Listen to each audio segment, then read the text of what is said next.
Bienvenue sur InfoLive TV, voici l'actualité du samedi 3 mai.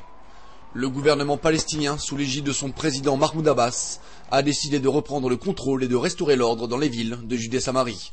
500 policiers palestiniens se sont en effet déployés aujourd'hui dans la ville de Jenin, en Samarie. En Israël, l'armée et les responsables de la défense ont accueilli ce plan de manière favorable, en ajoutant toutefois que les opérations de l'armée contre les infrastructures terroristes dans la ville se poursuivront. Au Liban, le député druze Walid Jumblat a appelé aujourd'hui le gouvernement libanais à expulser l'ambassadeur d'Iran à Beyrouth, ainsi qu'à un arrêt des vols entre le Liban et Téhéran. Le député a ainsi affirmé que les avions en provenance d'Iran transportaient des fonds et des armes à destination du Hezbollah.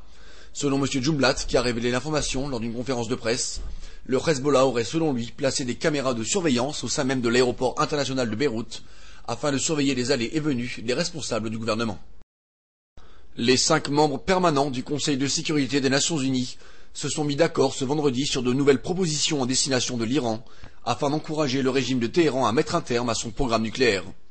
Les représentants de la France, des États-Unis, de la Russie, de l'Allemagne et du Royaume-Uni ont ainsi proposé à l'Iran une série d'avantages économiques et politiques qui n'ont cependant pas encore été rendus publics, associés à une coopération dans le domaine du nucléaire civil. L'armée israélienne a rendu public ce vendredi un enregistrement vidéo tourné depuis un drone israélien, prouvant que la mort d'une famille palestinienne à Khan Younes cette semaine avait été causée par l'explosion d'une bombe palestinienne et non par un obus israélien comme supposé jusqu'à présent. Lors d'un raid aérien de l'armée israélienne à Gaza, un peu plus tôt dans la semaine, un obus israélien avait touché 2 terroristes palestiniens. Les explosifs transportés par les 2 individus avaient alors provoqué une explosion secondaire responsable de la mort de la famille Abou Mitak. Le premier ministre israélien Ehud Olmert a été entendu vendredi à Jérusalem par la police, suite à une procédure exceptionnelle déclenchée jeudi par le procureur de l'État, Menachem Mazouz. Le motif de l'interrogatoire, qui s'est déroulé entre 10h et 11h30 vendredi matin, est cependant resté secret. Selon des responsables judiciaires, la situation d'Ehud Olmert serait cependant, je cite, sérieuse et problématique, et mettrait en sérieux doute sa capacité à continuer ses fonctions actuelles de Premier ministre. Fin de citation.